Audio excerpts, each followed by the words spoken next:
la educación STEM o STEAM ante el nuevo escenario educativo.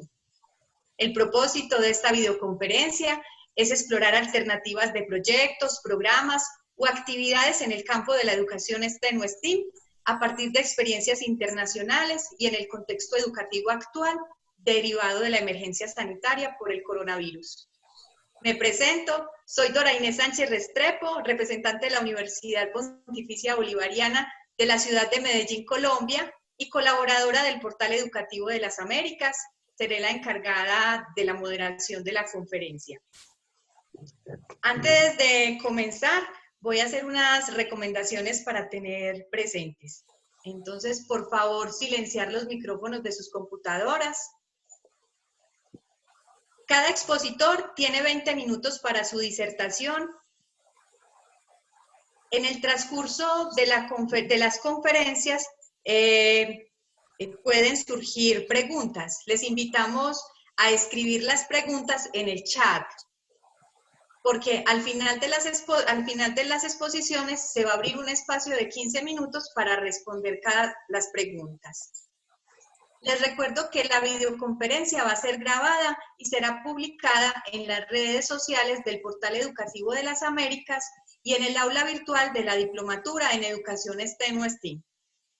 Ahora damos una cordial bienvenida a nuestros conferencistas internacionales. Hoy nos acompaña el profesor Luis Espinal Fuentes.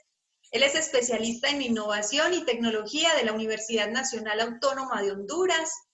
Líneas de investigación orientadas al e-learning, educación STEM, redes y comunidades de práctica y tecnologías educativas emergentes. Él es licenciado en Ciencias Naturales y magíster en Tecnología Educativa y Corporativa por el Tecnológico de Monterrey. Nos acompaña la profesora Fiorella Silveira. Ella es doctoranda en Educación en Química por la Universidad de la República Oriental del Uruguay. Ella es especialista en el diseño de talleres de ciencias en temas variados para implementar en espacios formales y no formales del aprendizaje. Es coordinadora educativa de Espacio Ciencia y profesora en Educación Media del Consejo de Educación Secundaria de Uruguay. Nos acompaña el profesor Carlos Noceda. Él es especialista en la enseñanza de las ciencias naturales y coordinador del programa STEAM en la localidad Vicente López, en Argentina. Él es especialista en el diseño de juegos y programas internacionales de ciencia. Todos nuestros tres expositores son colaboradores de la red EducaSTEAM y del Portal Educativo de las Américas. Ahora vamos a dar la apertura a la primera conferencia, Panorama Educativo Latinoamericano en el contexto de contingencia sanitaria y algunas reflexiones para repensar el futuro de proyectos STEAM, por el profesor Luis Miguel Espinal Fuentes. Bienvenido, profe Luis. Buenas tardes. ¿Ven la pantalla? Sí. Muy bien. Muchas gracias, Dorita, por la presentación. Es un gusto compartir con todos ustedes. Gracias por haberse tomado el tiempo de conectarse. También es un gusto compartir con los colegas Carlos Noceda y Fiorella Silveira, de los cuales hemos venido trabajando esta diplomatura y este tema de educación STEM desde el Portal Educativo de las Américas.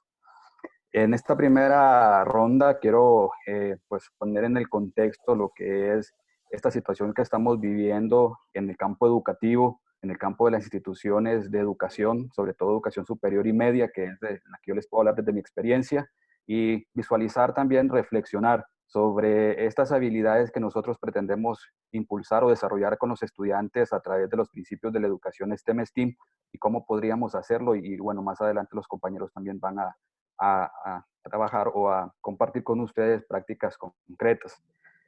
Antes que nada es muy importante pues reflexionar un poco de qué es lo que está pasando desde el campo social, desde el campo sanitario propiamente dicho, que esta es una pandemia que está afectando a todo el mundo y que nos agarró desprevenidos. Y por allí tomo algunas de las palabras del doctor Kevin Kelly, quien nos menciona que estamos ahorita en una transición de fase, en un cambio de era, en un periodo cuando un sistema se mueve de un estado de desorden a un estado de orden o viceversa.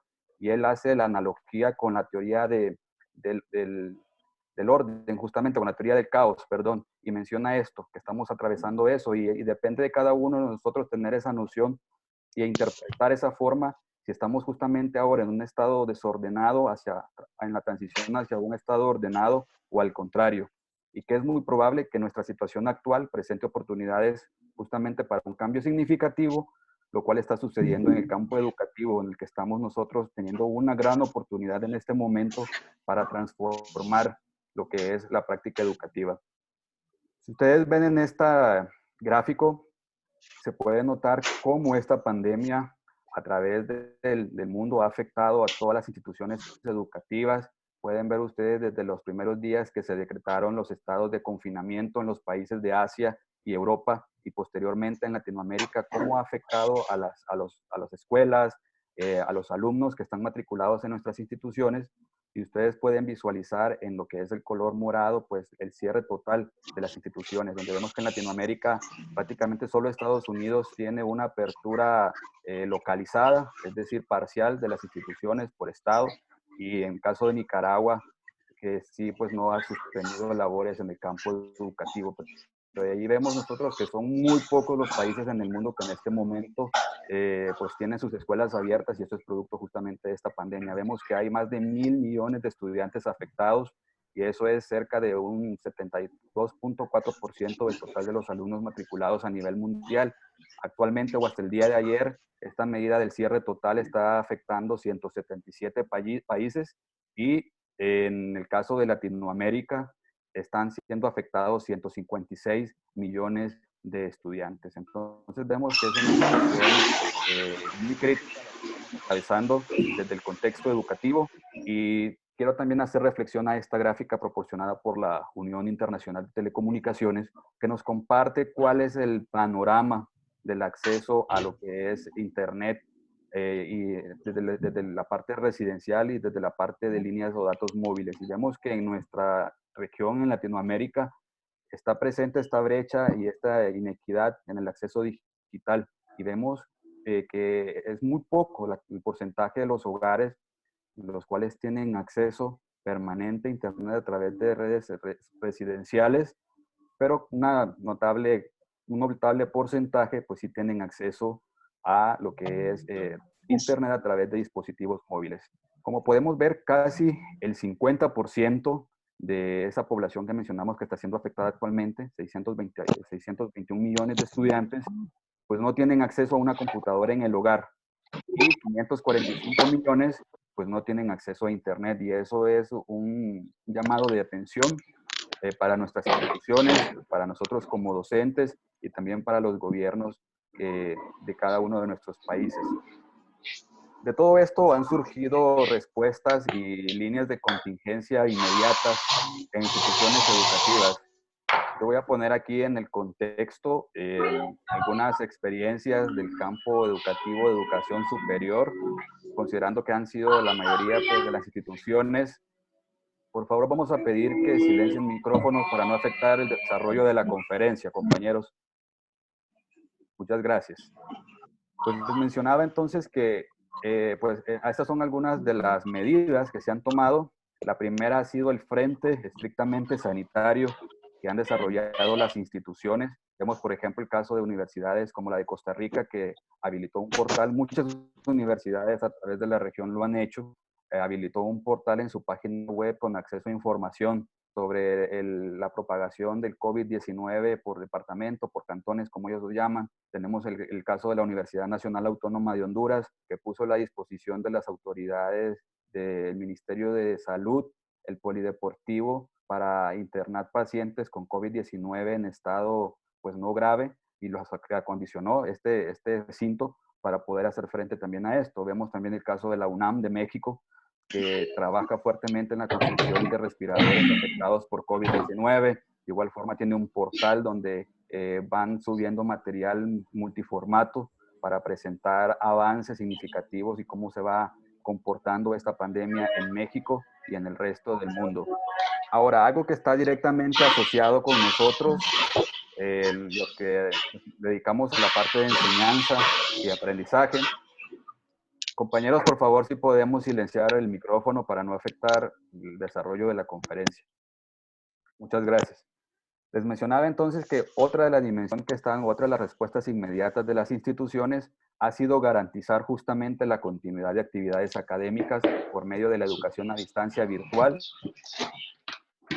y apoyada en las tecnologías de información y comunicación. Sin embargo, ya nosotros notamos que contamos con una brecha muy marcada, contamos con una brecha digital muy marcada en nuestros países y que esta medida o esta respuesta inmediata pues no está al alcance de todos los estudiantes, incluso de algunos profesores. De allí que ciertos gobiernos a través de sus sistemas educativos y alianzas público-privadas han ejercido o están ejerciendo medidas y estrategias para impulsar o garantizar la continuidad de actividades académicas. Y vemos, por ejemplo, el caso de Chile, que está apostando a la televisión y radio para impulsar lo que es las clases de algunos sistemas educativos, de algunos niveles educativos. Vemos el caso también de Panamá, a través de la Fundación Panamá STEM, que la dirige justamente el compañero Marvin, que también es parte de esta red, quien abrió a todos los docentes del área de español, de inglés, de matemáticas, de ciencias, de robótica, una serie de cursos y recursos, pues para no parar la actividad académica. Y vemos también el caso de Perú, de Costa Rica, de Argentina, que han apostado justamente a eso, las alianzas público-privadas con estas empresas de telefonía móvil y desarrolladoras de hardware y software para poder llevar a las poblaciones desprotegidas de estudiantes o en desventaja recursos tecnológicos, en este caso dispositivos móviles con acceso a Internet, pues para poder reducir un poco esta brecha. Quizás no tener un alcance total, pero sí por lo menos en un porcentaje significativo.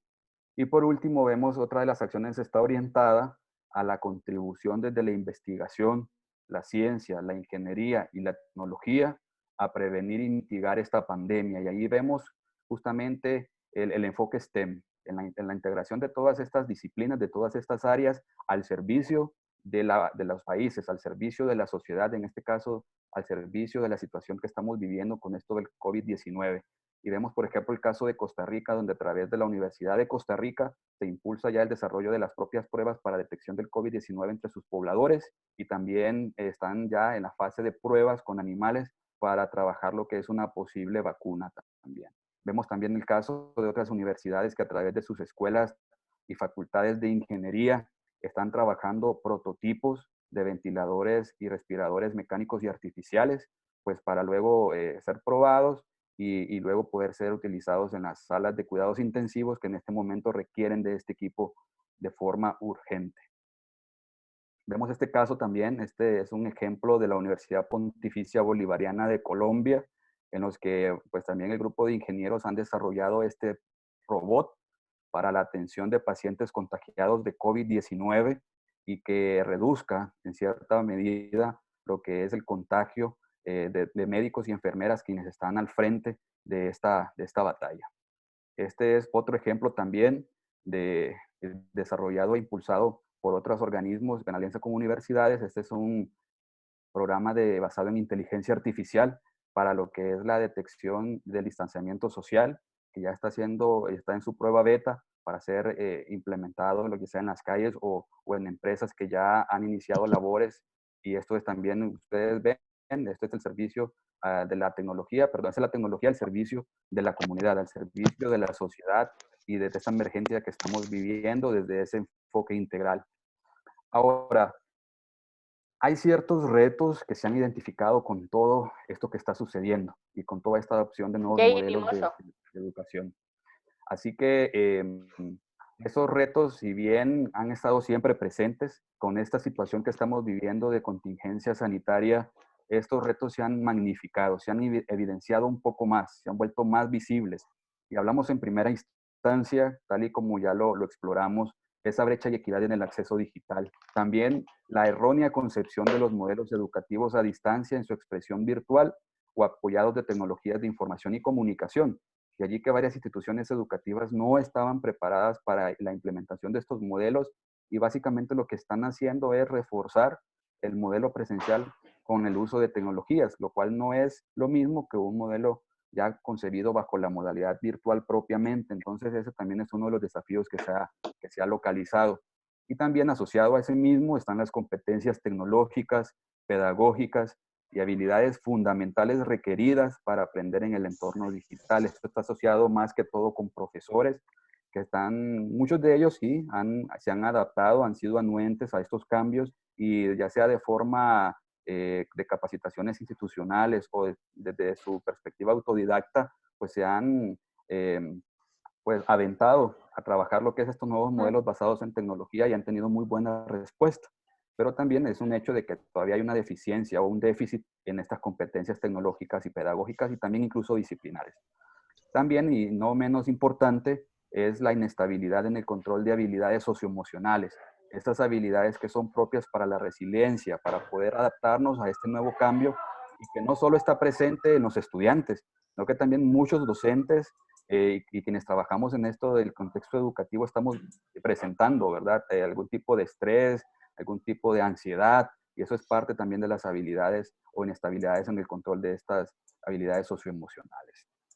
Ahora, ya en el campo propiamente de la enseñanza y educación STEM-STEAM, conversando con varios docentes de educación media, de educación superior, en la enseñanza de las ciencias, de la ingeniería, la mayor preocupación en este momento es esta: el diseño, desarrollo y evaluación de actividades prácticas, como ser talleres, laboratorios, visitas de campo, procedimientos médicos y el fortalecimiento de estas competencias y habilidades en los estudiantes. Es decir, ¿cómo puedo yo continuar con un proceso formativo si mi asignatura, si mi materia lleva un componente fuertemente práctico? Y aquí no vamos a obviar de que obviamente hay ciertos contenidos o ciertas competencias que es inevitable desarrollarlas desde el punto de vista práctico y que requieren de esa experiencia vivencial pues, para poder potenciar. Pero sin embargo, también hay otras habilidades que pueden potenciarse y desarrollarse que no necesariamente requieren de ese acompañamiento presencial y práctico. Y ahí es justamente cuando nosotros debemos recordar los principios de la educación STEM-STEAM, que si bien ya muchos de aquí, los que están presentes, pues los están estudiando a través de la diplomatura o a través de otros cursos, pues no está de más recordar que los principios y fundamentos son básicamente eso, las vocaciones científicas ingenieriles, que son muy necesarias y lo vemos en este momento, más mujeres en ciencia, ingeniería y matemáticas. Ya la compañera Valesca Aldana nos habló en la conferencia pasada sobre cómo está este panorama de mujer en ciencia en nuestra región y fue muy interesante también conversar con ella. Currículos integrales e innovadores, nuevos modelos educativos a los que estamos apostando en este momento y que es oportuno hacer ya ese cambio. Yo siempre he dicho de que las mejores transformaciones vienen producto de cambios abruptos o de situaciones abruptas como las que estamos viviendo. Y asociado a lo que ya mencionaba antes, a las competencias docentes, están también los docentes actualizados y capacitados, no solo a nivel pedagógico y tecnológico, sino también actualizados a nivel disciplinar. Bien, ver qué está sucediendo en la actualidad con mi disciplina, con el campo de la estadística, de la ciencia, de la ingeniería, de la inteligencia artificial. Y por último, ya a nivel más macro, modelos de desarrollo humano y económicos integrales y sostenibles. Ahí podríamos hablar del enfoque I+D+I, de innovación, investigación más desarrollo más innovación, que es un modelo que también en los principios de la educación STEM se acopla muy bien. También para que nuestros países cuenten con profesionales conocedores de su disciplina, con competencias blandas y transversales para hacer frente a retos y problemas, tal y como lo estamos viendo nosotros en este momento. ¿Cuál es ahorita uno de los también desafíos en general de la educación superior y media? Que se están egresando o se están entregando a la sociedad profesionales únicamente conocedores de su disciplina, en la mayoría de los casos, pero no se están entregando profesionales que sepan qué hacer con ese conocimiento ante un reto o un problema. Lo estamos viviendo nosotros en este momento con el caso del coronavirus. También entregar a la sociedad emprendedores, usuarios y creadores de tecnologías, de software y nuevas empresas. Una nueva generación de científicos que, como lo repito, está siendo muy indispensable en este momento para hacer frente a esta pandemia. Ahora, ya a nivel más focalizado, considerando que el estudiante es el centro del proceso de enseñanza-aprendizaje, tenemos que el enfoque STEM prioriza lo que es el desarrollo de las habilidades del siglo XXI, en que las sociedades del conocimiento exigen en este momento, en una era que estamos viviendo, la plena automatización de procesos. No sé si ustedes por ahí han leído el libro de Andrés Oppenheimer, Sálvese quien pueda, quien él habla del futuro del trabajo en la era de automatización y menciona que estas competencias y estas habilidades son indiscutiblemente necesarias para lo que es evitar que nuestros trabajos o los futuros trabajos sean tomados por las máquinas. Así que eso es muy importante. Ahora, ¿qué ingredientes necesitamos nosotros para implementar esto de educación STEM? La tecnología, claro que sí, se necesita y es indiscutible, pero recordemos que este nada más es un medio, no es fin. El medio justamente está en esto, en las estrategias didácticas, en la toma de decisiones. Y ya más adelante mis compañeros les van a compartir algunas experiencias justamente de estas estrategias que apuestan al aprendizaje activo, como lo es el aprendizaje basado en problemas, basado en proyectos, en retos, en indagación, en gamificación, pensamiento computacional, diseño de ingenierías. Entonces necesitamos de ideas, de acciones, de planes y de hacer frente a retos como el que estamos viviendo actualmente y a los que se está ahorita viendo pues en acción lo que es la academia. Y solo para finalizar, pues dejo en el tintero que espero que se aborden con el resto de los compañeros estas preguntas para la reflexión. ¿Es realmente la tecnología el problema en este momento en la enseñanza de la ciencia? ¿O es la forma en cómo nosotros concebimos su enseñanza y cómo concebimos el aprendizaje? ¿Los laboratorios o prácticas actuales satisfacen y potencian estas habilidades del siglo XXI? Nos estamos quejando en este momento de que no podemos desarrollar prácticas de laboratorio, no podemos desarrollar talleres, pero estos talleres y estas prácticas se han venido replicando por el largo del tiempo y pues estamos seguros nosotros de que esas prácticas potencian estas habilidades y que preparan al estudiante de forma integral, que lo preparan para hacer frente a los retos de la vida. Entonces eso lo dejo en el tintero. ¿Es necesario un rediseño en los espacios y estrategias para potenciar estas habilidades? ¿Cómo podemos nosotros como profesores, como gestores académicos o incluso como padres de familia impulsar y fortalecer el pensamiento científico en nuestros estudiantes? Y ya para terminar, les quiero comentar que es momento de estar unidos, de compartir el conocimiento, las experiencias, las buenas prácticas, tal y como lo estamos haciendo en este momento. Y dejo allí algunas imágenes de una iniciativa que está siendo impulsada por el director de posgrado de la UNAM, que es reclutar a un cierto número de profesores de STEM. Compañeros, si pueden cerrar los micrófonos, por favor. Gracias. Esta es una iniciativa de que estamos impulsando, son redes, son comunidades de práctica, es aprendizaje entre pares, es mentoría para poder guiar de la mejor forma, compartir experiencias y ver qué le sirve a uno, qué le sirve al otro. Entonces creo que es momento de trabajar de esta forma. Y les dejo por aquí mi contacto, por si quieren pues profundizar o quisieran pues conocer un poco más del tema y les agradezco mucho. Muchas gracias, profesor Luis Miguel. No, aún no se ha terminado. Les rogamos por favor a todas aquellas personas que tienen los micrófonos abiertos que por favor los cierren. Quienes no saben, en la parte inferior izquierda está el icono del micrófono. Por favor, darle clic ahí para cerrarlo. Le agradecemos. Bueno, muchas gracias, profesor Luis Miguel. Vamos a continuar entonces con la profesora Fiorella Silveira. Ella participa con su presentación, experiencias, reflexiones y buenas prácticas en el campo de las ciencias desde el contexto uruguayo. Bienvenida, profesora Fiorella. Buenas noches. Muchas gracias a mis colegas por la invitación. ¿Se ve la presentación? ¿Se puede ver? Fiorella, se ve perfecta. Se ve sin problema. Sí, muy bien. Les voy a pedir, como pidió Dorita y Luis, por favor, que silencien los micrófonos, porque se genera interferencia. Así me pueden escuchar y después formular las preguntas.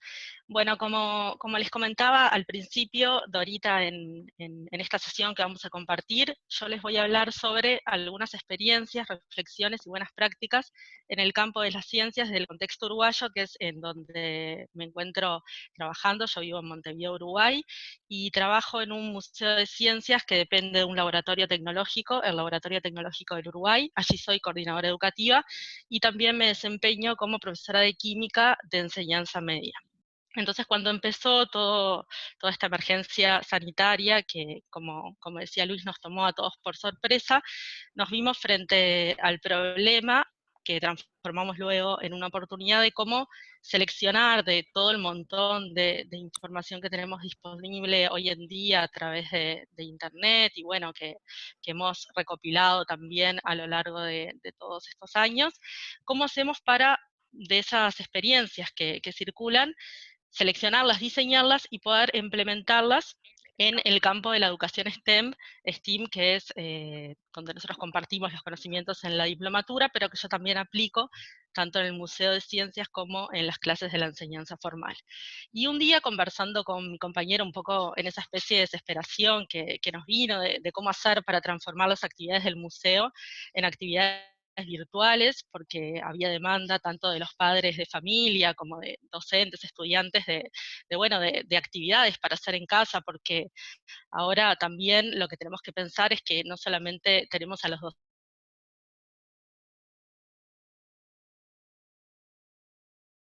Fiorella, tu micrófono. Se ha cortado el micrófono.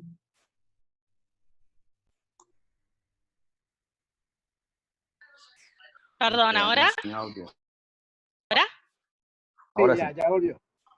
Hoy sí. Ahora Perfecto. está bien. Entonces, bien, entonces les decía que bueno, que en esta especie de emergencia, y bueno, y en el ánimo de juntar y recopilar materiales, que todos nos enfrentamos a esa situación de, bueno, de ver de todo lo que tenemos disponible a través de Internet, en libros, materiales que hemos recopilado a lo largo de estos años, cómo hacer para esos materiales poder diseñarlos e implementarlos, o sea, rediseñarlos a partir de lo que ya tenemos para transformarlos en recursos educativos que se puedan aplicar tanto en la enseñanza formal como en la no formal.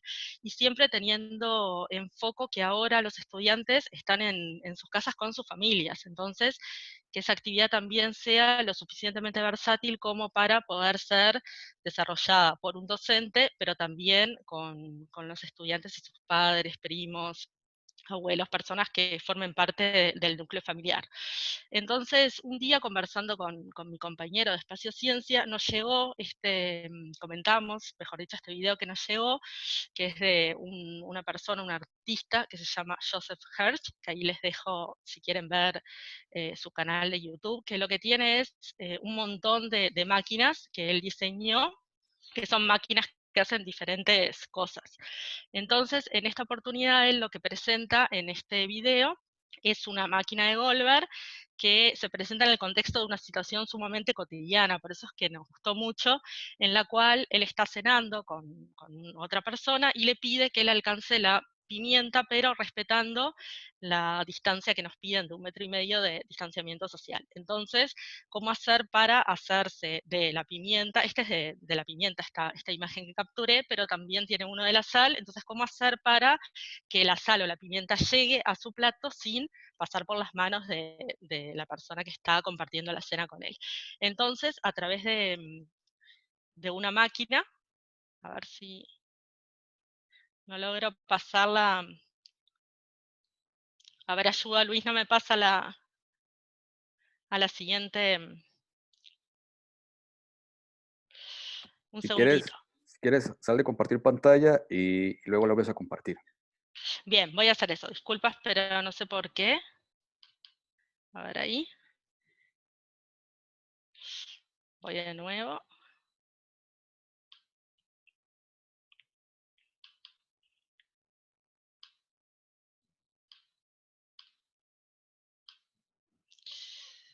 Está complicado.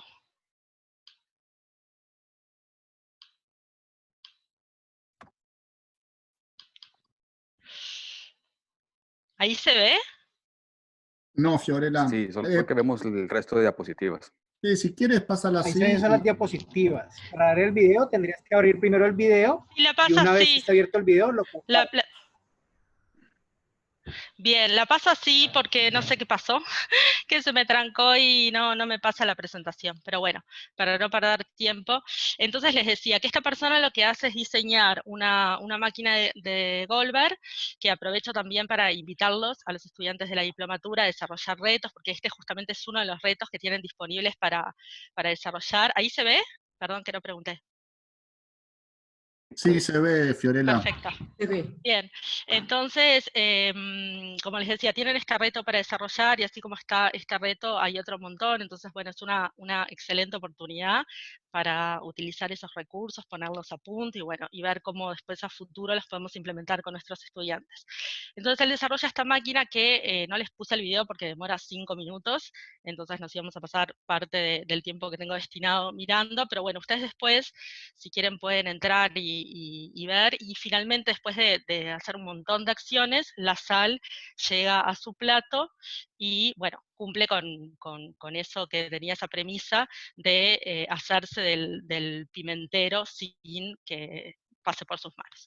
Entonces, por los que no, si no conocen la máquina de Goldberg, es una máquina que acá como muestra en 12 pasos, a través de una serie de acciones, se prende una luz, o bueno, puede ser que suene un timbre, se infla un globo, entonces bueno, en este caso la consigna era una consigna bien cotidiana, por eso nos gustó eso bueno, de cómo hacer para, en esta época de distanciamiento social, cómo acercar cosas. Entonces dijimos, bueno, quizás una máquina así de compleja es difícil de poner en práctica para ayudar a los estudiantes a que la construyan, bueno, que hagan el diseño, o sea, es un poco complicado desde la virtualidad, pero podemos pensar en un proyecto mucho más sencillo que cumpla con la misma función. Por ejemplo, si yo quiero transportar un objeto de un lugar a otro, podría, por ejemplo, poner en práctica una catapulta. Esta máquina sencilla que, como ven ahí, está construida con materiales muy simples, como es un trozo de madera, un palillo, y bueno, y acá tiene una especie de tapita de refresco, en la cual, en este caso, está transportando, o pretende transportar una nuez. Pero podríamos eso hacerlo a la misma situación, de esto bueno, de que la sal llegue a la mesa, o que llegue la pimienta. Entonces, también yo pensé, como soy profesor, intento, es lo mismo con la catapulta, que hace la nuez de un simienta, el tamaño de las partículas. Empecé a pensar en posibles preguntas que me sirvieran para proponérselo como proyecto a mis alumnos, siempre tratando de integrar todas las disciplinas, como en este caso la física, que bueno, que es de la forma bueno, que tratamos de trabajar.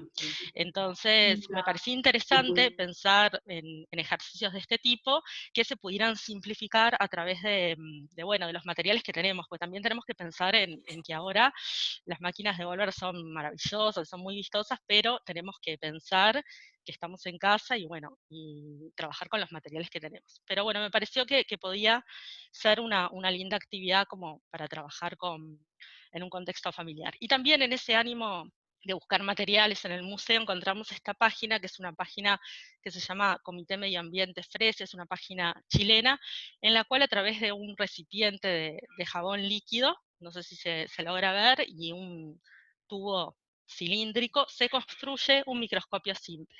Entonces acá lo que tenemos es bueno, la placa en donde se puede poner un objeto, y nosotros lo hicimos, construimos una versión a partir de él, mucho menos elaborada, la cual con una botella de refresco, es una botella de refresco, a la que un compañero, bueno, la base la dejó tal cual y después la adoptó un tubo, y en el tubo colocó, como él no tenía lente, y bueno, la idea justamente es trabajar con materiales que tenemos en casa, se fabricó una lente pegando dos superficies curvas, que las trabajó a partir de esta misma botella, sacó dos porciones curvas, y las pegó con un pegamento, incluso hizo bastantes pruebas con silicona, bueno, con otros tipos de pegamentos, adhesivos, para bueno, tratar de dar diferentes alternativas, y colocando agua, ahí se logra un buen efecto que lo que hace es amplificar la imagen. Entonces logró con este microscopio simple casero llevar una imagen a 2 por, o sea que se pudiera ver 2 veces el tamaño real. Entonces, bueno, nos pareció que también que podía ser una linda actividad para hacer en familia, tanto en el ámbito, proponerla para el ámbito de la enseñanza formal como la no formal. Y después también se nos ocurrió la idea de pensar en situaciones del medio ambiente, que eso da para hablar muchísimo, como por ejemplo el concepto de lluvia ácida, y pensar en proponer. Siempre nosotros lo que sugerimos es trabajar a partir de una pregunta-problema. Entonces, llevar, por ejemplo, a los alumnos a una situación ficticia de que se secaron las plantas que tenemos en un balcón, en un jardín. Entonces, bueno, cuáles podrían ser las causas de ese fenómeno, y bueno, y eso llevarlo a trabajar con el concepto de lluvia ácida. Entonces, bueno, ¿qué tendríamos que hacer para determinar si la lluvia que está cayendo es ácida o no? Entonces, buscamos información y preparamos a partir del curry un reactivo indicador que permite, mediante cambio de color, saber si el agua es ácida, básica o neutra. Entonces nos parecía que esta actividad también podía implementarse, se pueden hacer reactivos indicadores en casa con materiales muy sencillos. El té es un reactivo indicador que también se puede utilizar, el repollo colorado o col de lombarda, como se llama en algunos países también. Es muy interesante porque da una gama de colores según cuál sea el pH, bastante interesante. Y entonces, bueno, seguimos pensando y desarrollando actividades de este tipo desde el museo. Después Dorita les va a compartir la página de Facebook y de Instagram, porque ahí tenemos un montón de material desarrollado. Y después también trabajando con colegas en equipo, se nos ocurrió para la enseñanza formal este experimento sencillo que se puede aplicar en casa para hacer separación de fases. Nosotros en el programa de tercero tenemos un tema que es justamente los métodos de separación de fases, que es un tema que se trabaja mucho en el laboratorio, los alumnos hacen una centrifugadora. Bueno, ahora en casa lamentablemente no tenemos una centrifugadora como la que tenemos en el liceo, entonces bueno, hay que trabajar con lo que tenemos.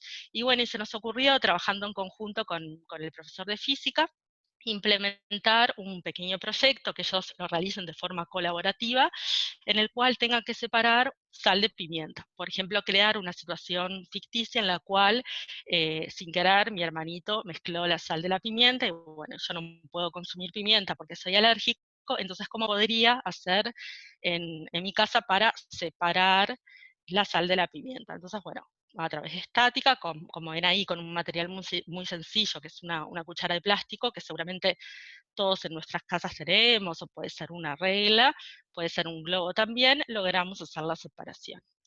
Entonces, bueno, estas son actividades que quería compartir, que me parecieron que pueden ser disparadoras para, a partir de esto, preparar otras. Y siempre a mí me gusta mucho trabajar con situaciones que lo ideal sería que fueran reales, pero bueno, podemos en algún caso pensar en situaciones ficticias, como esta que les decía de la sal y de la pimienta, o como disparador para el microscopio, se me ocurrió pensar, bueno, tenemos en casa a un adulto mayor que no ve el prospecto de un medicamento, entonces ¿cómo podemos hacer? Ayudarlo a que vea sin salir de casa, pues justamente lo que ahora no tenemos que hacer es ir a comprar materiales, a comprar una lupa, a comprar lentes. Entonces eso podía ser, me parecía una situación linda para empezar a trabajar y disparadora para estos temas. Entonces, bueno, en este tiempo de confinamiento estuve reflexionando bastante y quería compartir con ustedes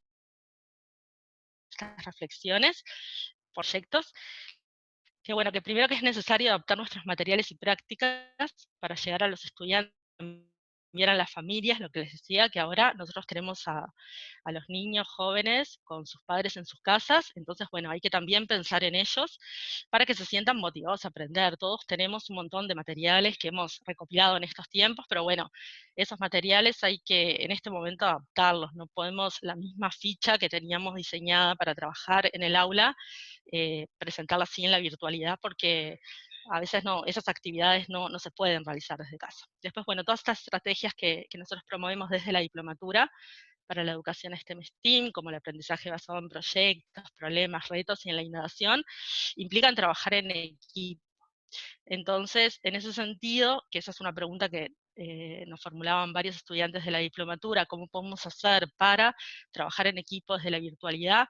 Bueno, a mí se me ocurrió, que es lo que estamos poniendo en práctica con este profesor de física que les contaba, generar documentos colaborativos, que ellos puedan en línea ir volcando información, asignar roles, También pensar en equipos familiares, porque hasta ahora estábamos acostumbrados a equipos en los cuales participaban los alumnos, pero bueno, quizás algún miembro de la familia se quiere sumar y es bienvenido.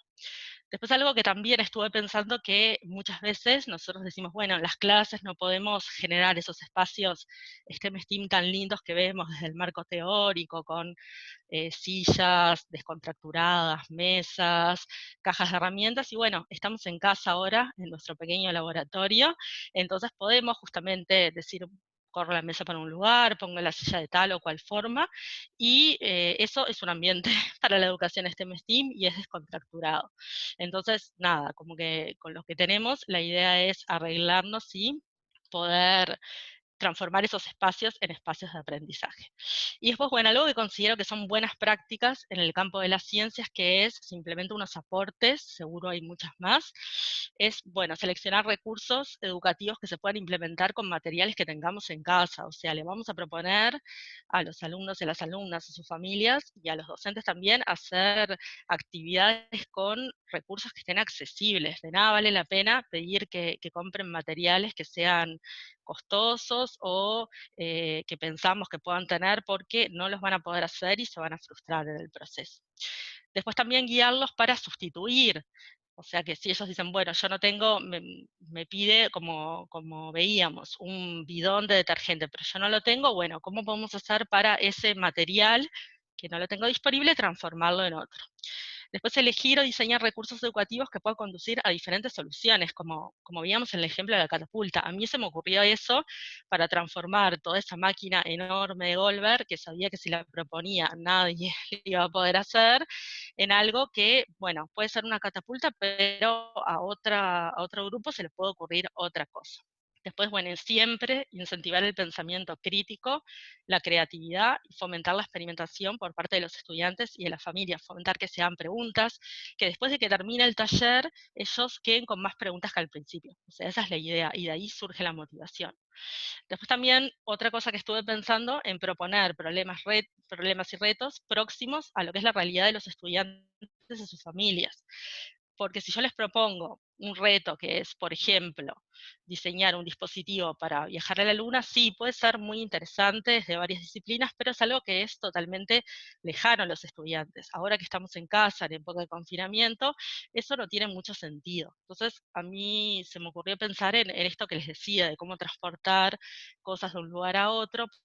¿Por qué? Porque son de repente tareas que podemos proponer y que son cercanas a la realidad de los estudiantes. Después, fomentar a través de las actividades la integración de las disciplinas STEM, STEAM, eso siempre. Otra cosa que me parece súper importante es testear las actividades para verificar que efectivamente funcionan. Que eso pasa mucho, sobre todo con las prácticas de química, que vemos en YouTube videos espectaculares, que mezclamos tal cantidad de una cosa con tal otra y todo funciona perfecto, y cuando lo vamos a hacer hay que ponerlo a punto y no funciona, y eso genera muchísima frustración. Entonces, bueno, tomarnos el trabajo, que eso da mucho trabajo, de poner a punto las actividades, para que cuando nosotros las vayamos a presentar, sepamos que efectivamente pueden funcionar. Después presentar las actividades con consignas que sean claras y atractivas, también de forma de motivarlos, que sepan qué es lo que tienen que hacer y cómo lo tienen que hacer. Después también retroalimentar el trabajo a lo largo de todo el proceso. O sea, establecer espacios como digo después, de encuentro para acompañar a los estudiantes, estar con ellos, contestar sus dudas, generar encuentros, hablar con los estudiantes, con las familias, eso es súper importante. Si no, lo que vamos a lograr es una desmotivación. Si vemos que los alumnos hacen y nosotros no contestamos, seguramente le vayan perdiendo sentido al trabajo. Y después, algo que también me parece súper importante, prestar especial atención a temas de seguridad. O sea, ofrecer a los estudiantes, docentes y sus familias actividades que sean seguras, que requieran trabajar tanto con materiales como con procedimientos que no impliquen ningún tipo de riesgo para sus vidas. Bueno, y con esto es todo. Acá les dejo mis contactos y bueno, muchísimas gracias por la atención.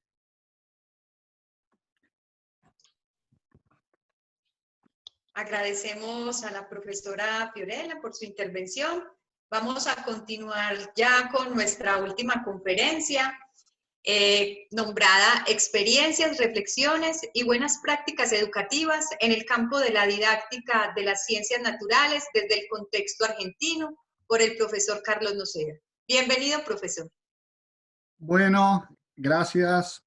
Bueno, gracias a todos por participar de esta conferencia. Yo soy el culpable de que había algunos ruidos con los micrófonos. A medida que estaban ingresando en la sala, los iba apagando y por el chat me escribían, apaga todo, y en un momento apagué todo y la apagué a Fiorella. Así que les pido disculpas y les pido que apaguen sus micrófonos para que se escuche mejor. Dora, ¿se escucha bien? Sí, perfecto, Carlos. Bueno, muy bien. A ver, vamos a ver si puedo compartir la pantalla con ustedes y poder pasarla. Voy a tomar una ayuda de un colega de ustedes que decía que primero abrirla.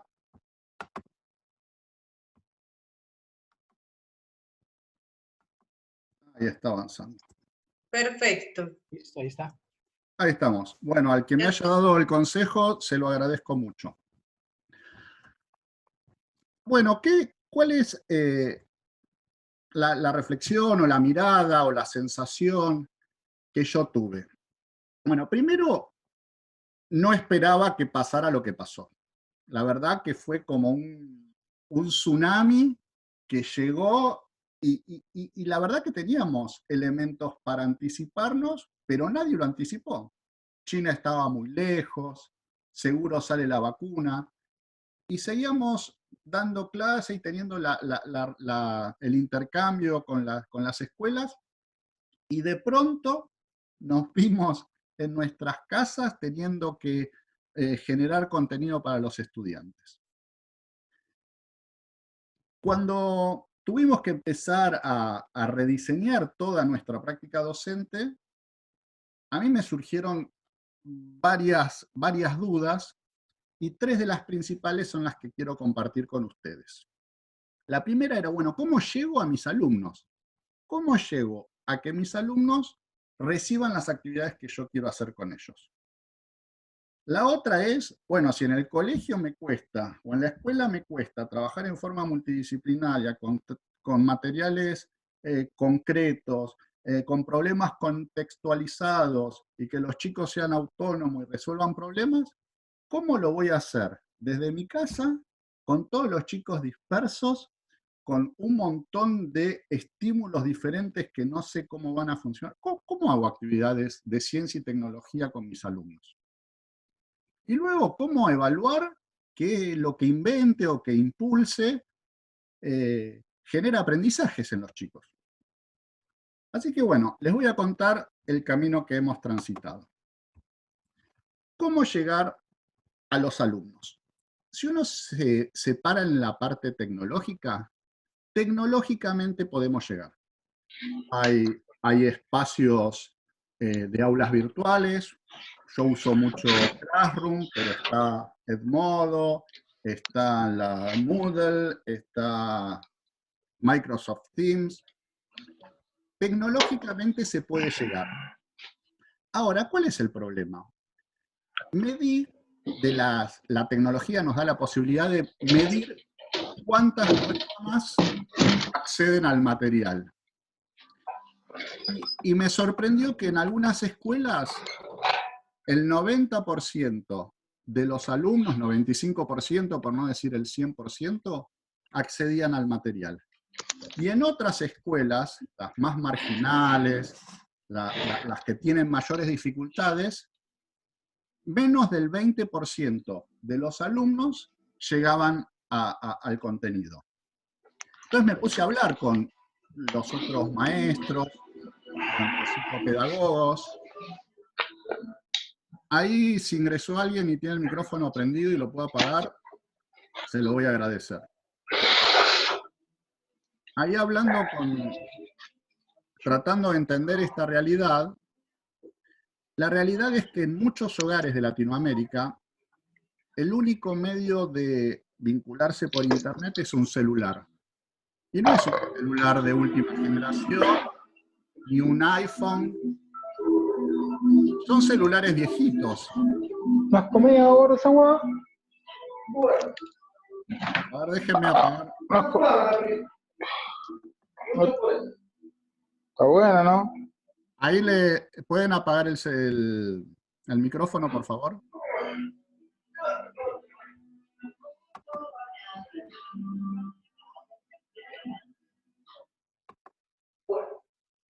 Y bueno, se baña como todas las noches.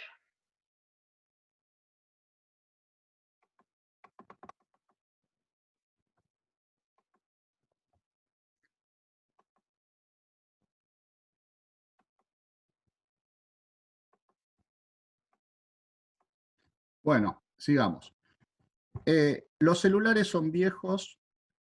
El internet es por tarjeta prepaga de telefonía. Había pocos recursos, entonces el 20% de las actividades que generábamos llegaban a los chicos. Hablamos con el municipio, los municipios están hablando con las compañías de teléfono para que liberen 1 hora o 2 horas por día de banda ancha, o hay algunos municipios que están cargándole crédito a las tarjetas prepaga de los padres de los alumnos, pero la realidad es que por más que contamos con tecnología, en muchas situaciones no llegan a los chicos. Es un problema, se está tratando de resolver con cuadernillos, pero lamentablemente la brecha tecnológica está haciendo que un grupo de estudiantes continúe sus aprendizajes y una gran cantidad se quede alejado. Trabajando con lo que está disponible, estas son las herramientas que se están usando ahora. Un aula virtual, documentos donde dan la secuencia de las distintas clases o actividades, videos, webinars a través de Zoom o de chats, y entrega de tareas, principalmente fotografías, gráficos, dibujos. Esto que les estoy presentando acá es una propuesta para una escuela técnica que tiene 3 disciplinas: electrónica, química y electromecánica. Se presentó un proyecto para trabajar en las disciplinas, electrónica se bajó, con la especialidad de electromecánica y química. Se propuso pensar en proyectos interdisciplinarios donde el alumno no sabe quién propuso qué cosa. Este proyecto lo que propone es plantear un problema de la humanidad que es la generación de residuos y la contaminación. Luego se presenta una posible solución, que es el concepto de economía circular. Esto de que las industrias, en lugar de tener un formato lineal, que extrae materia prima, fabrica, se consume y se tire, que la industria tome como insumo el mismo residuo, al igual que en la naturaleza. Presentando el problema y una vía de solución, se planteó el reto, y es, ¿qué objetos podemos fabricar para la escuela a partir de láminas fabricadas con tapitas, a partir de tapitas? Las tapitas, si uno las funde y las pega, se arman láminas de distintos espesores, de 2 milímetros, de 3 milímetros. Entonces se armó un proyecto donde los chicos en equipo tenían que, primero, entender el problema, luego pensar qué objetos podrían fabricar con estas placas. Luego, en forma virtual, se les explicó el mecanizado que se podía hacer estas placas: el corte, agujereado, doblado, pegado. Luego tuvieron que hacer el diseño. Acá, por ejemplo, es la tarea que devolvieron, que es el diseño de la fabricación de unas palas para limpieza del taller. Y luego, para la construcción del prototipo, le pedimos que utilicen cartón, en reemplazo de las placas de plástico. Los chicos lo están haciendo, están muy contentos, y lo interesante es que las distintas fases del proyecto fueron descritas o trabajadas por profesor de física, profesor de química y profesor de taller. Que les digo que el profesor de taller estaba desesperado porque no sabía cómo avanzar con los temas del currículo.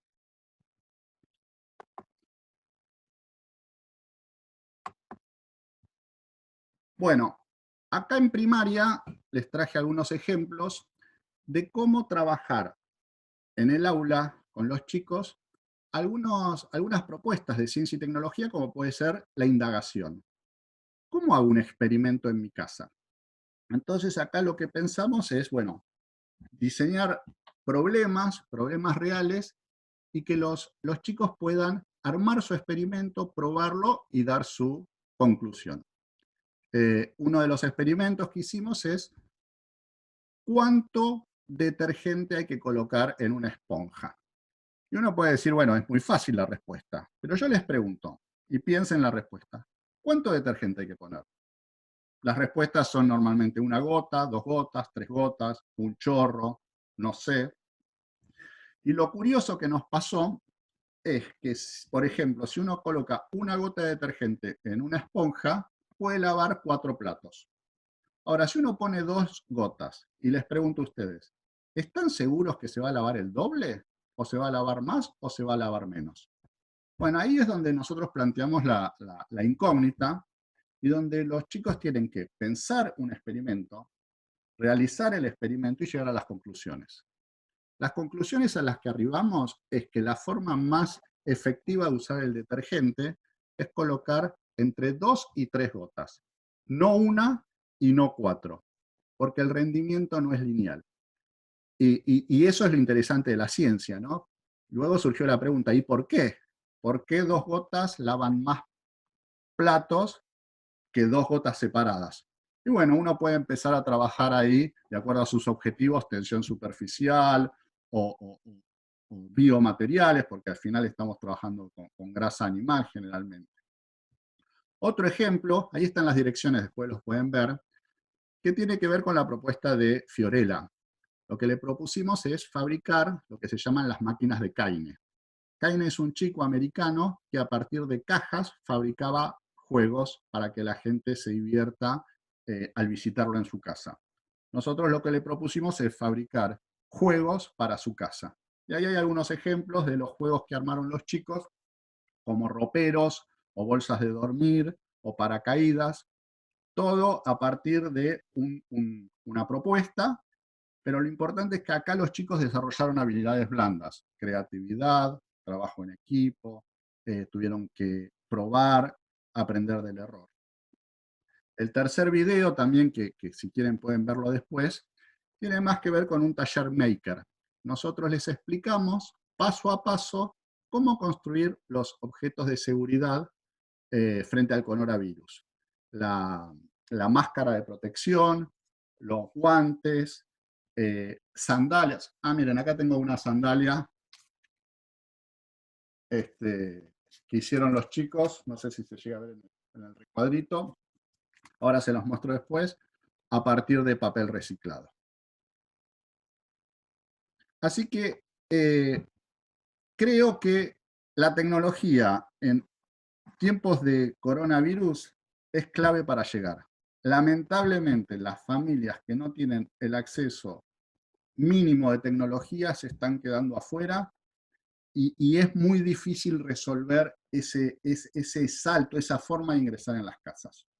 Ahora, si contamos con la tecnología, y la tecnología no es cara, es aulas virtuales, edición de videos, documentos con secuencias para que los chicos hagan actividades, el Zoom, fotos de celulares, sí podemos trabajar habilidades blandas en las escuelas. Podemos hacer experimentos, podemos hacer ingeniería, podemos hacer talleres maker. Lo que tenemos que tratar es de generar nuevos contenidos, que es muy difícil. Uno después de armar 20, 30 clases, cada vez le cuesta más. Por eso me parece muy importante que las experiencias exitosas en Latinoamérica que circularicen para facilitarnos el trabajo a todos. La última pregunta es, ¿cómo evaluar? Y no cómo evaluar para calificar, sino cómo evaluar para yo, docente, saber que los chicos están aprendiendo algo. Así que bueno, vamos a hacer ahora una pequeña actividad. Les voy a pedir que con el celular ingresen en esta dirección, www.kahoot.it.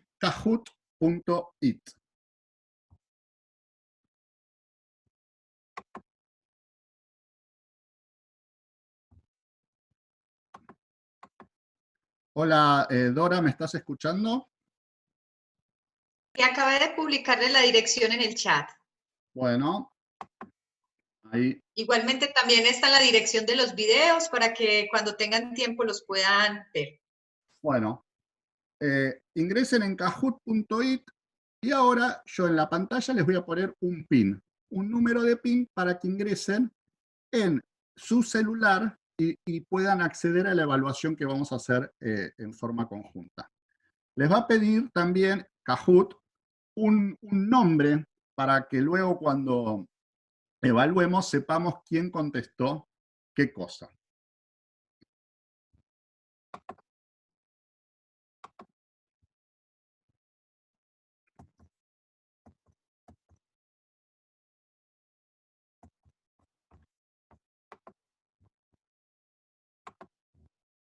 Vamos a ver si podemos compartir la pantalla de...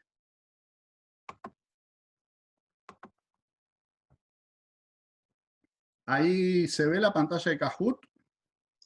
Sí, perfecto, Sí. Carlos. Bueno, yo acá tengo algunas evaluaciones. Evaluación bimestral.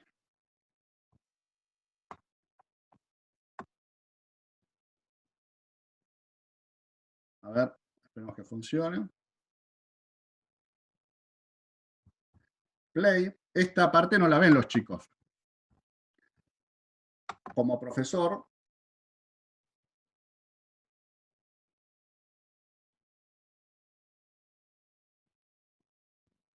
Classic.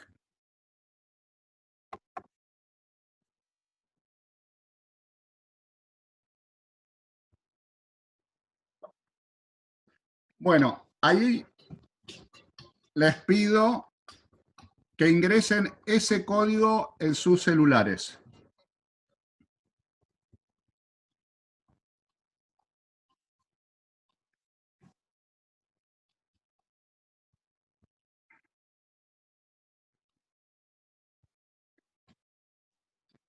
¿Ya lo lograron? ¿Hay alguien que no puede ingresar? Si escriben en el chat, si no pónganme OK en el chat, así sé que estamos listos.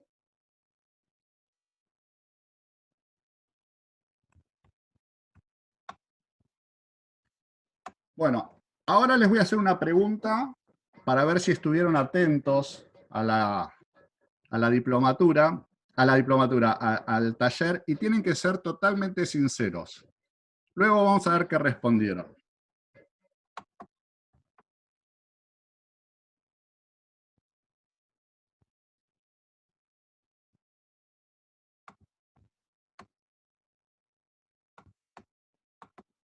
Ahí tienen que marcar en sus celulares la respuesta que crean correcta.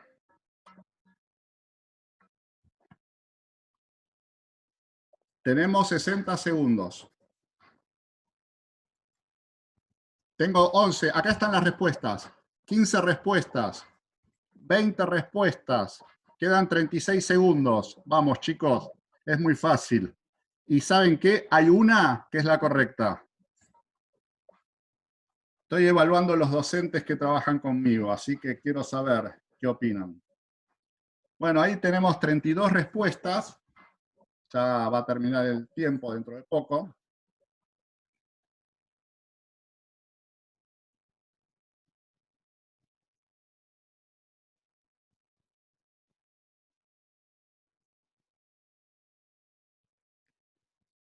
Bueno, la respuesta correcta era que lo que todos ustedes están extrañando es a su director, a su rector o a su supervisor.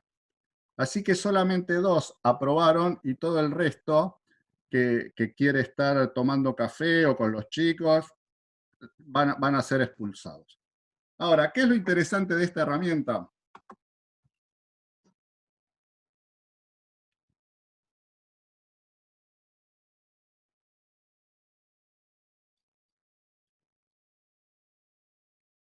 toda esta información yo no se la tengo que mostrar a los chicos, pero es información que me va a dar a mí un detalle, persona por persona, de qué respondió.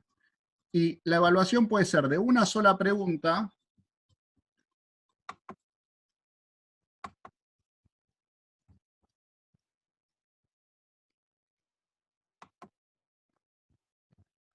La evaluación puede ser de una sola pregunta o puede ser de 20 preguntas. Puede ser multiple choice. Esperen que me quedó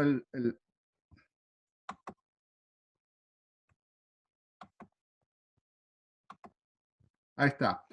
Esta evaluación puede ser una pregunta, luego entren en kahoot.it, pero es una herramienta potentísima que yo esto no lo puedo hacer normalmente en el aula. Si pregunto algo, responden los que siempre responden, y de esta forma, si yo voy haciendo evaluaciones con herramientas tecnológicas como esta o como otras, que hay un montón, es muy fácil evaluar.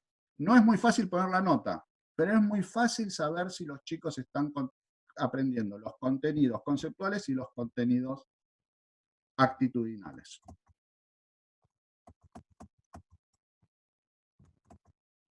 Déjenme volver a la pantalla.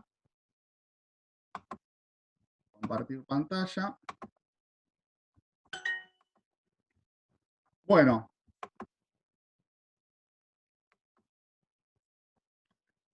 Esto es lo que yo les quería compartir. Cómo estamos llegando a los chicos, que sabemos que no es efectivo.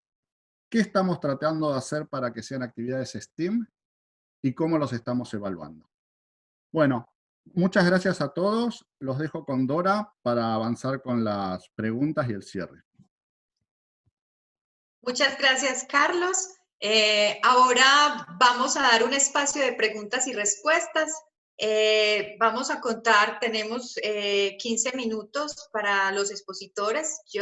Algunos compañeros por el chat nos hicieron varias preguntas. Voy a empezar entonces la primera ronda de preguntas para el profesor Luis.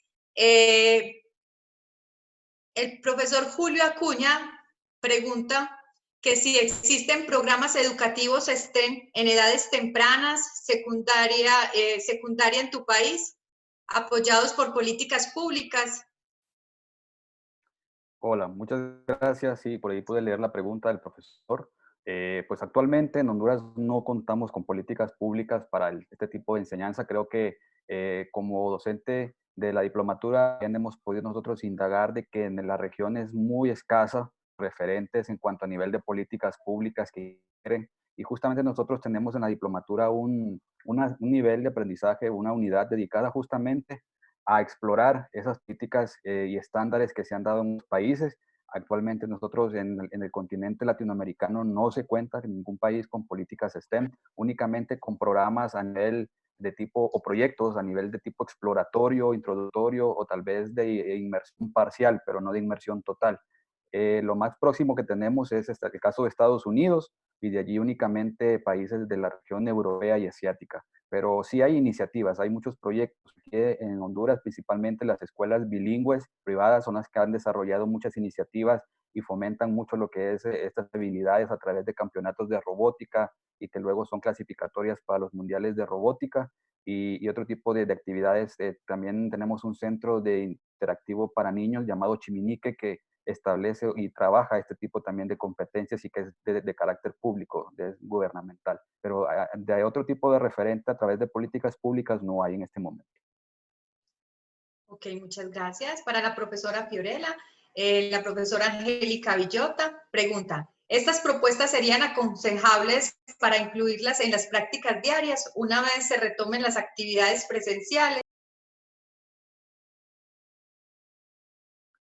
Hablábamos de las prácticas que pudimos ver en, eso es para Fiorella, ¿verdad? Sí, para Fiorella. Ah, disculpa. Sobre las prácticas, sobre los experimentos que mostró la profesora. Sí, claro, ahora nos vino, bueno, ese deseo y esa necesidad de implementar, como les decía, adaptar, implementar actividades que podamos hacer en casa, pero sí, sin dudas, todos estos pequeños talleres se pueden implementar en los espacios formales con los alumnos, como actividades de laboratorio, proyectos de fin de curso, sí, sin duda. Ok, muchas gracias. Para Carlos, el profesor Julio Acuña te pregunta, ¿qué opinas de los procesos evaluativos por autorregulación? No, creo que son excelentes. Tengo que tener en claro cuál es el objetivo de la evaluación, ¿no? Si el objetivo de la autoevaluación puede ser enseñar un contenido a los chicos de metacognición, es excelente. Si quiero evaluar el rol del docente, me parece muy bueno. Ahora, para las calificaciones, probablemente no sea, o desde mi punto de vista, no sea la mejor opción, pero la metacognición es una habilidad que es necesaria que los chicos entiendan qué aprenden y cómo lo aprenden. Y la autoevaluación en ese sentido es una herramienta muy, muy potente. También es interesante la autoevaluación con una rúbrica, que ellos mismos se autoevalúen, pero con una rúbrica que les dé los puntajes. Eso también es bueno, sabiendo que la evaluación que obtengan no va a generar ningún perjuicio para ellos, para que sea sincera y un proceso de aprendizaje. Gracias. Muchas gracias, profesor Carlos. Continuamos con una pregunta para el profesor Luis, de parte de Angélica Villota. ¿Cómo podemos incluir las habilidades blandas para potenciar los principios de STEAM? Hola, bueno, sí, creo que se parece mucho también a la pregunta que vi por ahí de otro profesor, de otro colega, y mencionaba que justamente es cambiar esa concepción, o por lo menos ese transitar hacia la interpretación de lo que nosotros consideramos como ciencia.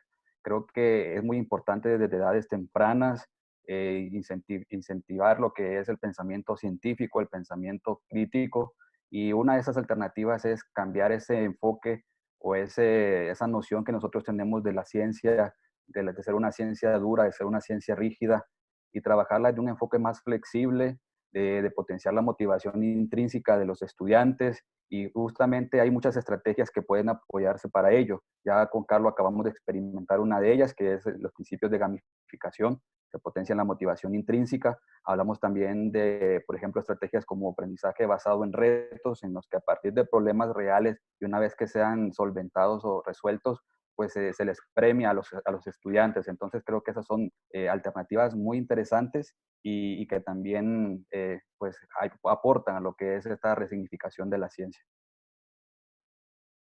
Muchas gracias, Luis. Ahora tenemos una pregunta, nos acaban de hacer una pregunta por el chat para Fiorella.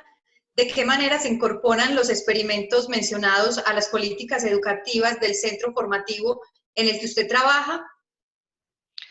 Bien, yo utilizo muchas veces estas prácticas como disparadoras de temas que después, a partir de ellas, trabajo conceptos de química, porque es mucho más significativo, o por lo menos lo que yo evidencié para mis estudiantes, plantearles el tema a partir de una situación problema y que luego, como digo yo, de contrabando, meterles los conceptos de química dura. Entonces, muchas veces, por ejemplo, para trabajar conceptos que tienen que ver con soluciones, el concepto químico de solución, lo que hago es preparar con ellos un perfume, que lo preparamos a partir de cáscaras de cítricos también, siempre apelando a utilizar materiales de bajo costo. Yo trabajo en liceos públicos, en zonas que son de contexto también, entonces busco generar actividades que se puedan implementar con lo que tenemos sin entrar en gastos. Y bueno, y a partir de esa preparación de ese experimento de preparación del perfume, bueno, ahí les voy mechando los contenidos de química dura, que me resulta mucho más atractivo que decir, bueno, hoy vamos a estudiar el concepto de solución, vamos a ver qué es un soluto, qué es el solvente. Entonces, una vez que logro esa motivación, que ellos se enganchan con la consigna, después todo fluye. Entonces, bueno, esa es la forma que que busqué de integrar. No sé si responde la pregunta. Y también siempre tratando de involucrar a otros docentes. A mí me gusta muchísimo trabajar en equipo y bajo la modalidad de proyectos. Entonces, como les contaba, se nos ocurrió con el profesor de física diseñar esa actividad para trabajar la separación de la sal de la pimienta. Entonces, bueno, ahí después de que hacemos esa actividad disparadora, cada uno va mechando los contenidos que son propios de su disciplina. Complementando esta pregunta, el profesor Carlos Ávila, y para complementarla, como te digo, ¿en algún momento ha pensado en trabajar con kits de materiales que enviados a las casas puedan funcionar curricularmente con actividades? ¿Alguna experiencia con ellos? Bueno, es mi sueño, pero lamentablemente no, por un tema de costo, no lo puedo implementar. En el Museo de Ciencias, que bueno, que cuenta con otros recursos, que es un organismo paraestatal, que gestiona, o sea, trabaja con fondos públicos y privados, ahí sí hemos tenido algunas experiencias, pero muy concretas, de trabajar con kits de materiales en instituciones del interior del país, pero no, a nivel de enseñanza pública sí es mi deseo y sí que creo que puede aportar, pero por ahora lo que estoy haciendo es facilitar ideas para que cada uno se vaya montando su laboratorio en casa, en su institución, que es lo que podemos hacer. Muchas gracias. Para el profesor Carlos, ¿cómo asimilan los docentes los procesos de integración disciplinar entre asignaturas? ¿Cuáles son las principales dificultades de trabajo interdisciplinar?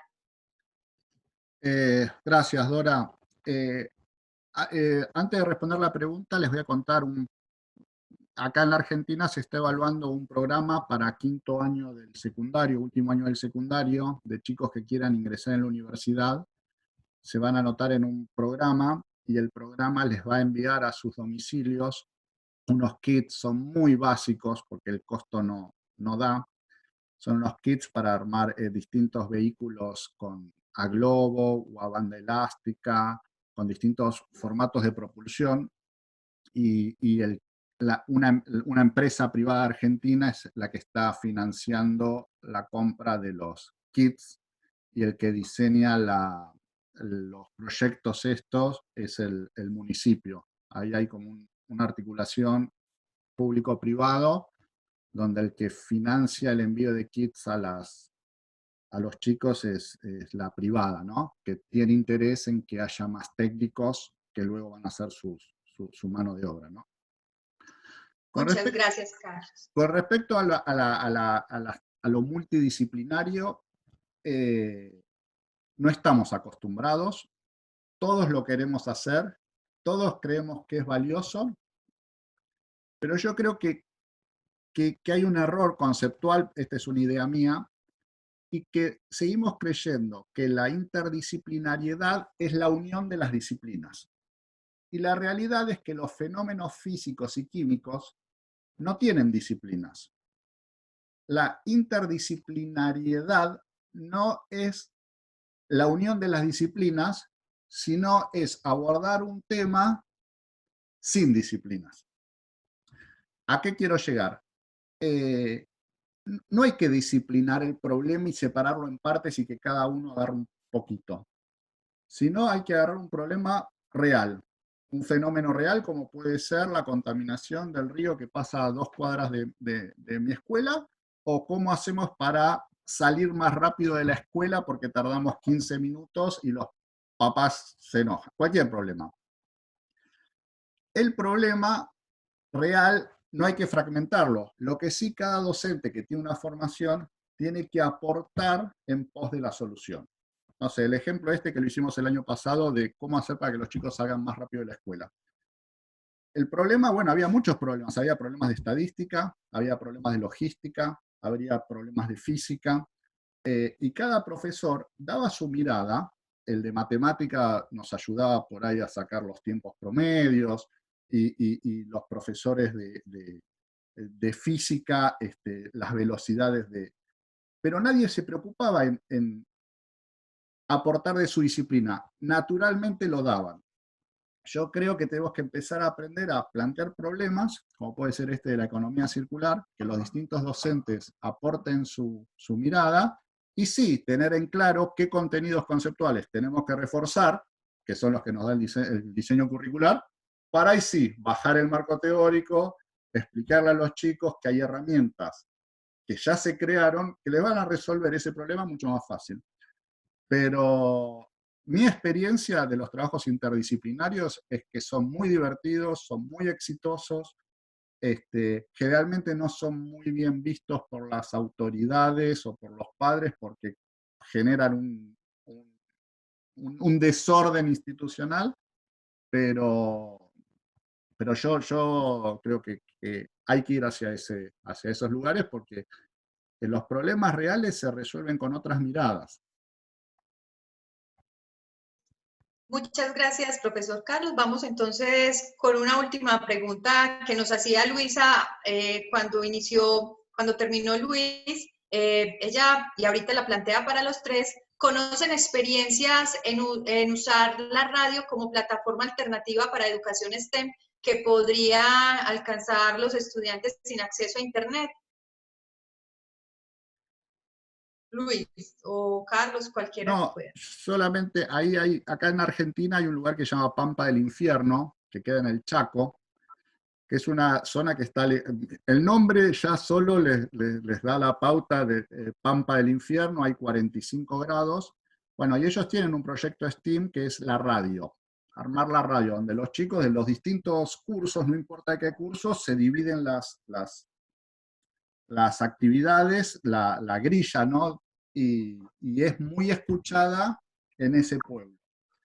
Yo no tengo referencia si la están usando, pero me parece que es una excelente idea. Si hay una escuela que tiene una radio y el coronavirus nos permitiría que algunos chicos o algún docente participe de la radio, a mí me parece fantástico, genial.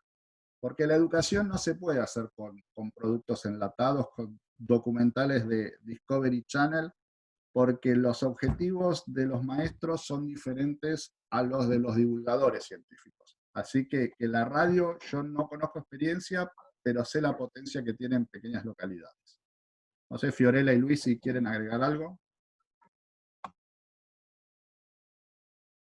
No, yo igual de manera particular en este momento desconozco alguna iniciativa en el área de STEM precisamente que se está impulsando a través de este medio. Creo que es una buena oportunidad, ya que lo han puesto en el tema de discusión, creo que sería una muy buena oportunidad y que se divulgue también para que el resto pues conozcamos las iniciativas. Ok, nos queda un minutico. Vamos a darle, Carlos, una pregunta de Angélica. ¿Qué es más efectivo, el e-learning o el blend o el b-learning? ¿El e-learning o el b-learning para ti? ¿Estás, María Angélica, por ahí? Sí. ¿Qué es el B-Learning? Porque no lo conozco. Bimodal. ¿Cómo? Bimodal. Es la combinación, Carlos. El b-learning es bimodal, es semipresencial. O sea, puedes usar una plataforma e-learning, pero también puedes trabajar de manera presencial y apoyándote. Sí, no tengo conocimientos ni leí ningún paper, pero el sentido común me indica que el B-Learning es más efectivo que el e-learning. Esto de aulas flip-flop classroom o aulas desdobladas, donde los alumnos puedan hacer en su casa todo lo que pueden gestionar en forma autónoma y no desperdiciar el tiempo del aula con el docente enfrente, viendo un video, leyendo un texto o haciendo un resumen, me parece excelente. Creo que el momento áulico se tiene que utilizar para las competencias que no pueden hacer los chicos en forma autónoma. La discusión, la creatividad, el trabajo en equipo, todo trabajo que pueda hacer el alumno fuera del aula, que lo haga en su casa. Hoy en día un video es mucho más efectivo que un docente a veces escribiendo en un pizarrón. El tiempo áulico yo lo tengo que utilizar para desarrollar las competencias complejas, y no utilizar el tiempo áulico para desarrollar habilidades más sencillas o más básicas, ¿no? Pero no soy un experto en el tema. Luis, ¿querés acotar algo, Fiorella? Sí, yo solo quiero agregar, sí, ya hay incluso de la investigación científica varias acciones y varios estudios, investigaciones que apuntan a que justamente son modelos más efectivos para el aprendizaje significativo y para la promoción de todas estas estrategias que nosotros hemos mencionado en esta conferencia, los modelos bimodales, es decir, aquellos que integran de una u otra forma o combinan la presencialidad con la virtualidad. Entonces, recordemos, esto funciona más sobre todo para el campo de STEM, en donde pues no podemos también negar de que el componente pues vivencial es también muy importante y que combinado con la tecnología o integrando la tecnología pues tiene resultados muy efectivos.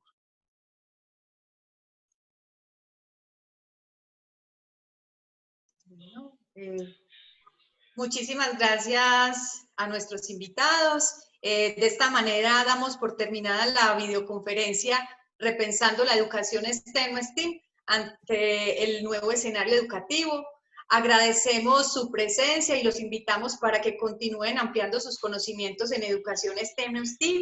Les reiteramos que la grabación de la videoconferencia se va a estar publicando en las redes sociales del Portal Educativo de las Américas y en el aula virtual de la Diplomatura en Educación STEM para quienes están desarrollando este proceso de formación. De antemano, muchísimas gracias por su participación y que estén muy bien. ¡Feliz noche!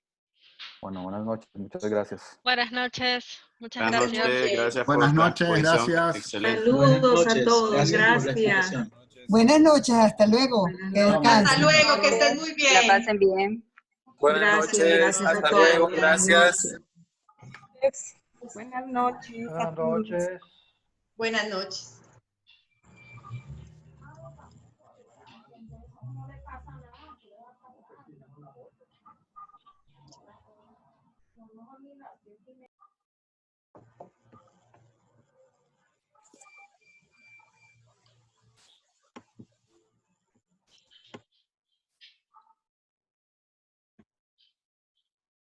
Bueno, muchas gracias a todos, Dorita, Carlos, Fiorella.